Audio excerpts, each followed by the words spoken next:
Hello, it's Miss Nicole from the South Fayette and Bridgeville Libraries, and I'm here today to give you another author and an activity to do. Today we're going to listen to the story called The Kindness Quilt by Nancy Elizabeth Wallace. And then we're going to make our own little paper quilt about ways that we are kind to others. So let me show you how to find the story on the computer.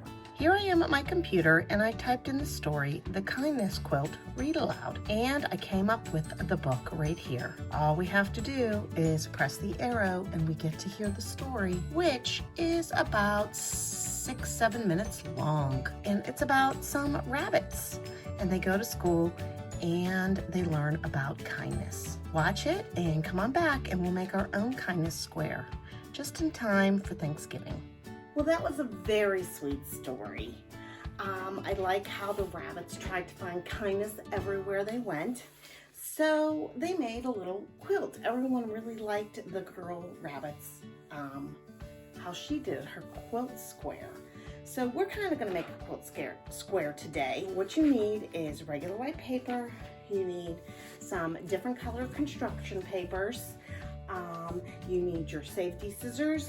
You need your glue stick, and of course you need your markers. The first thing you want to do, here's mine, is you want to cut out a heart on a light colored piece of paper, maybe pink or purple or lighter red, so you can write kindness is on it, because that's what the girl in the story had. So I fold it in half and then I make my heart, and there it is. I'm going to put glue in the middle of my paper because that's where her heart was. And because kindness is showing love, I'm going to use a black marker and I'm going to write the word kindness is ... And that means there's more to come. Then you want to make some shape squares, which is usually what you see on a quilt. And I want to make 4 rectangles or 4 squares, whatever you want them to be.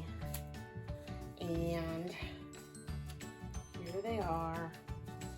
And you're going to glue those, one above the heart, one below the heart, and 2 on the sides. So I put my 4 squares on and do 4 more squares. So practice cutting with your scissors, and you're just making straight lines. And here we go. 1, 2, 3, 4. They're kind of rectangles, so I'm going to cut them a little. And this time I'm going to turn them a little sideways so they look kind of like diamonds. So here is the start of my beautiful quilt. Now I have to think of 4 ways that I have been kind to people. So you don't have to do this all at one time. You could have this ready, and whenever you do or think of something kind that you did for someone, you can draw it up in the corners. And I even wrote what I did, so maybe you could tell your parents and they could write it down.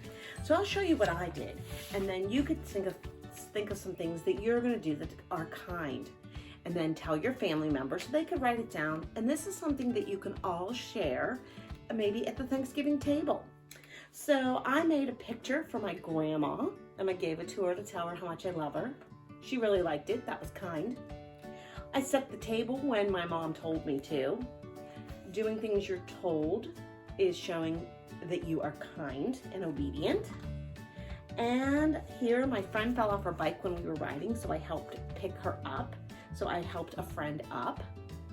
And here I gave some money to the red bucket when I went to the store. A man was ringing the bell and it was money for the poor. And since I had an extra $1 or 2, I put it in the bucket. Maybe you are going to clean up your toys when you were asked. Maybe you are going to give a present to someone who needs it. Maybe you saw someone on the street who maybe needed some granola bars and you gave it to them. So think about something kind you're going to do for others. Maybe you picked up some trash that was in the street. You're helping the environment. So think about how you can be kind to others and the earth, and fill in 4 kind things that you did or will do, and share it with your family this fall season at this Thanksgiving time. Keep being kind. Bye-bye.